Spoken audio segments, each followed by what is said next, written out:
Justin Trudeau's government is planning Canada's largest gun ban in our nation's history. Now, I've got a plan to fight back. I need your help to do it.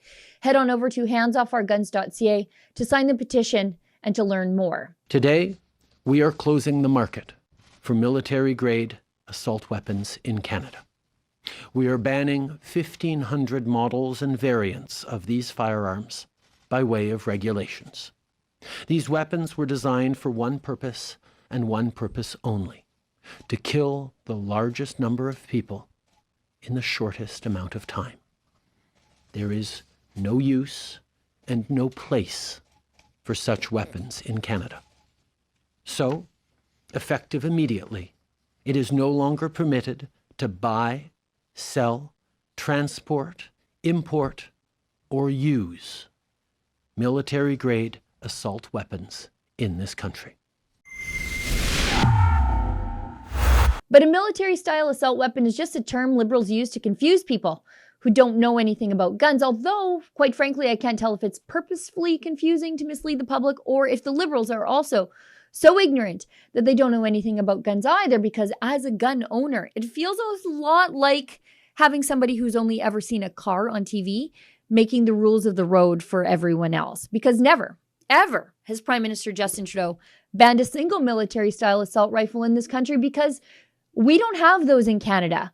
We have highly regulated rifles, semi-automatic rifles, shotguns, and even more highly regulated handguns, or we did until Trudeau decided to ban all of those in a series of gun grabs beginning in 2020. And Trudeau stood on the graves of my fellow Canadians to do it.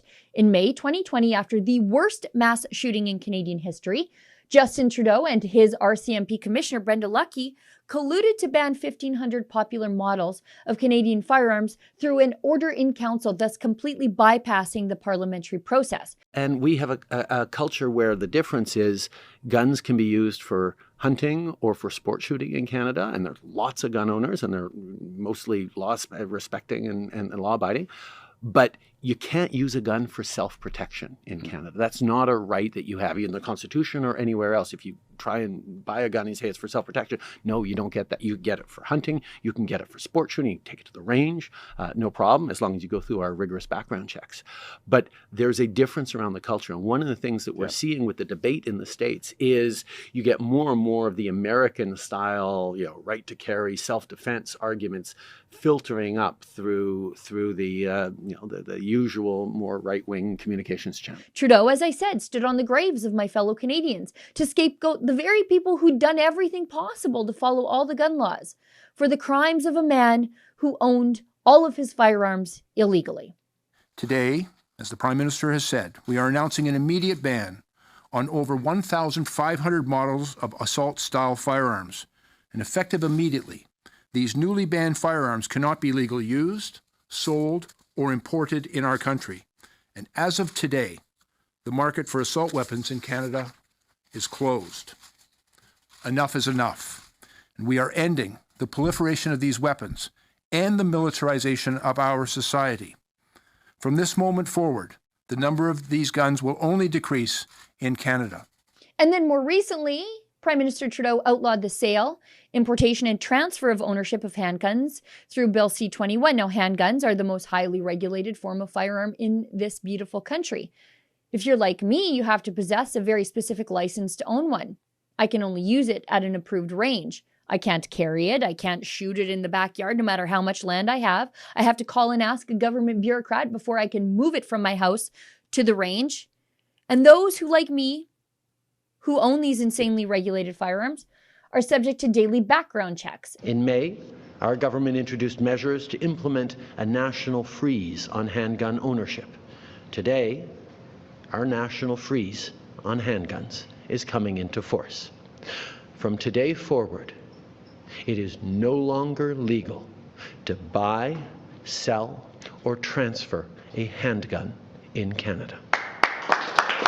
Except now, again, if you're like me and you die, your father's firearms are family heirlooms. They can't be passed along to my children. Instead, I have to give my family heirlooms to the state to be destroyed. And I know the Liberals said all along that these are not attacks on hunters and sports shooters and that they would never come for the guns those people use. I guess they would just come for the guns that looked cool, which I think is how Liberals define military-grade assault rifles. I grew up on a farm in northern Alberta. We had guns on our farm, and we still do, as on many farms across our country. If there were bears around, my dad would keep a gun in his truck. And sometimes he'd hunt prairie chickens on his way home for supper.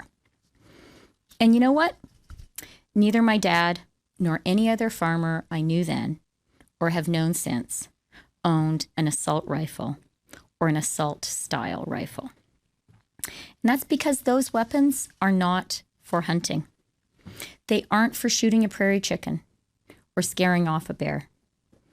They're designed for only one purpose: to kill people and to look like they can kill people. But as with so much the Liberals do, that was a lie, because last week the Liberals announced the most comprehensive firearms prohibition this country has ever seen, and it directly targets hunters and sports shooters, like Freeland's dad. The Liberals are doing it through a last-minute 478-page amendment to C-21. Let me show you. Here's an excerpt from the law. The amendment will ban a firearm that is a rifle or shotgun that is capable of discharging center fire ammunition in a semi-automatic manner, and that is designed to accept a detachable cartridge magazine with a capacity greater than 5 cartridges for the type for which the firearm was originally designed. One gun that these Liberals plan to ban is the Soviet surplus SKS, a cheap, affordable, entry-level hunting rifle owned by roughly 200,000 Canadians, although we can't be sure because these guns are moving directly from unregistered over to prohibited. Hence, the government has absolutely no idea who has these guns or where they are, but maybe they plan to, I don't know, kick down the door of every single licensed gun owner in this country in hopes of finding and taking away an SKS? Just unpack for us what is happening with these amendments at committee, what it is, your take is on what the Liberals are trying to do, the extent to which it's unusual in the legislative process or not, and what is happening. So the Liberal government has been being very sneaky. They're moving at the amendment stage to ban perfectly legitimate hunting rifles. They're now going after hundreds of models of perfectly legitimate hunting rifles. And they're being very sneaky about it because they did not allow this to be debated in the original form of the legislation. We were not able to debate this in the House. We were not able to call expert witnesses to weigh in on this. They are introducing an amendment to ban hundreds of models of perfectly legitimate hunting rifles at committee stage. So it has really limited any democratic scrutiny. Our ability to democratically debate this is very, very limited.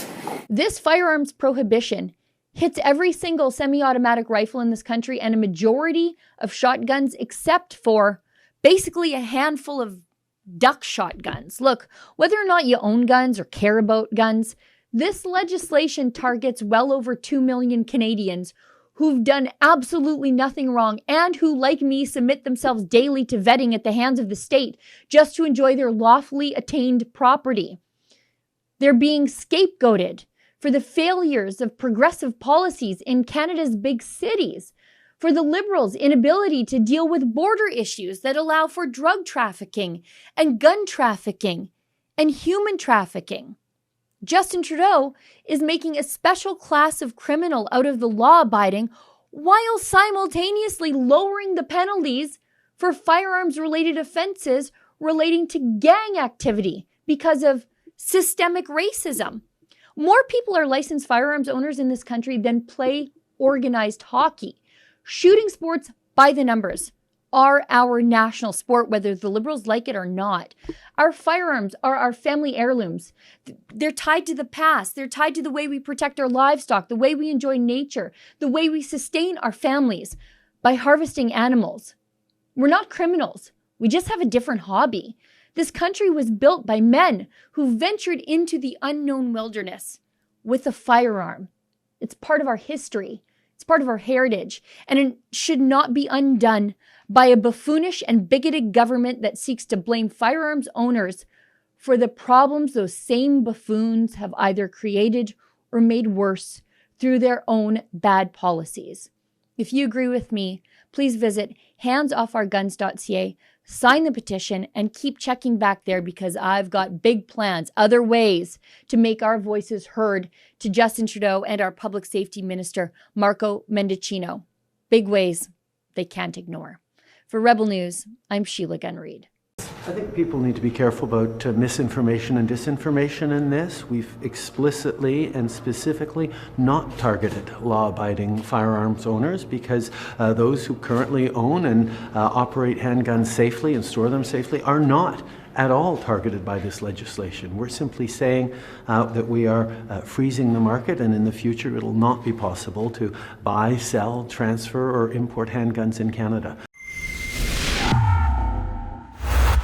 If you're tired of Justin Trudeau and his Liberal government's increasingly bigoted attacks on Canada's law-abiding firearms owning community, please visit handsoffourguns.ca to sign our petition and keep checking back at that website because I've got big plans to make our voices heard.